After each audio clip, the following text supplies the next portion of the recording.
All right, so diving in here, we're going to unpack something that I think a lot of people have questions about, but maybe haven't really looked into too deeply. Yeah.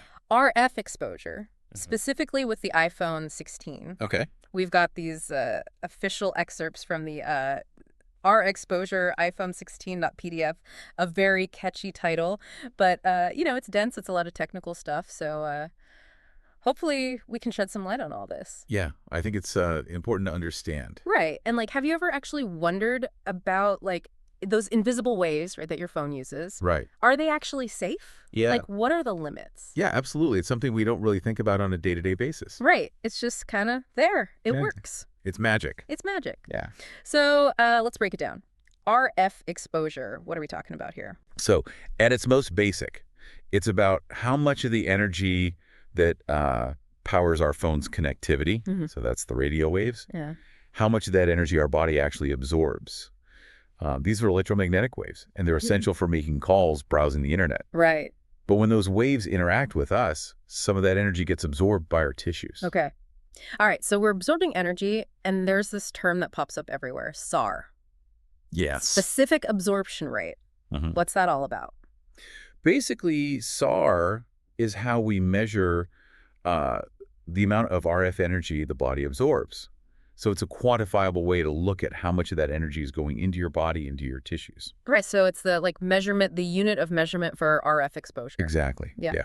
And what's important is that there are safety limits set for this. Right. Because I noticed in the documentation there's a couple of different SAR limits. Yes. Why is there variation there? Yeah, so that depends on the country. Some countries use 1.6 watts per kilogram, and that's average over 1 gram of tissue. Okay. Other countries use 2.0 watts per kilogram, and that's averaged over 10 grams of tissue.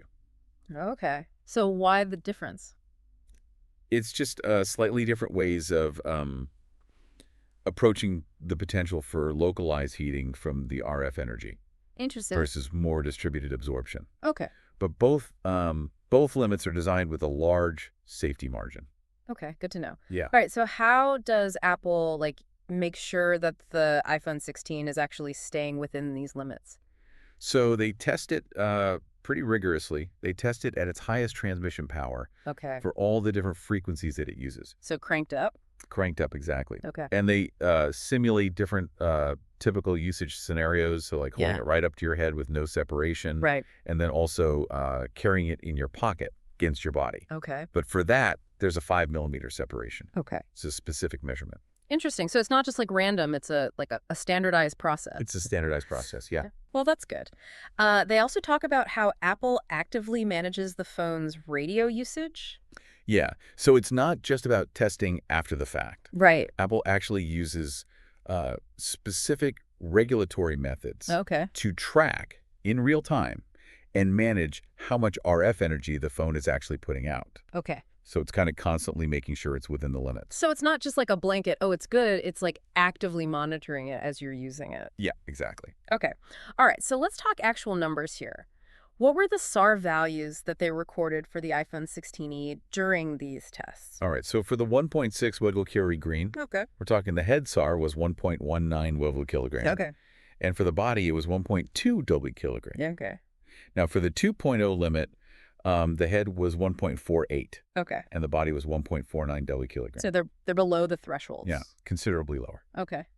That's good. Yeah, so there's a good margin there. All right. So let's say someone's listening to this and they're still a little concerned. What are some practical things that they can do to reduce their RF exposure even further? I mean, the simplest thing is to just increase the distance between your phone and your body.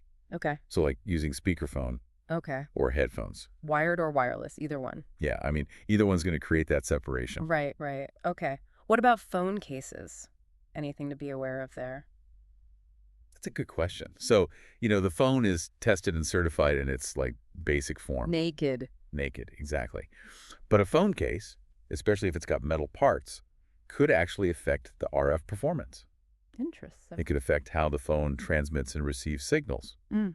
And that could potentially impact its compliance. So it might not be within those limits anymore if it's got like a metal case. Potentially, yeah, it's something to keep in mind. Interesting.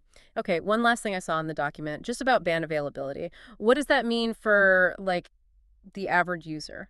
So the iPhone 16e is tested across all the different radio bands that it can use. Yeah. But not every region has all of those bands available. Mm. Depends on your carrier's network. Right. So even though the phone's certified for all of them, uh, you might not actually be using all of them. Right, depending on where you live. Exactly. Okay. So, to wrap all this up, big picture, what's the key takeaway you want people to get from all this RF exposure stuff?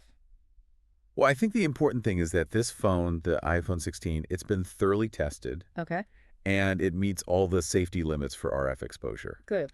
The values they found, the SAR values, they're well below those limits. Okay. So, it's safe to use. Good. That's reassuring. Yeah. It does make you think, though, like, with all this testing and all these measures in place for just this one aspect, RF exposure, what other things, do we use every day that maybe we should be looking into a little more closely? Right, exactly. What are the safety protocols for all the other technology around us? Something to think about. Yeah.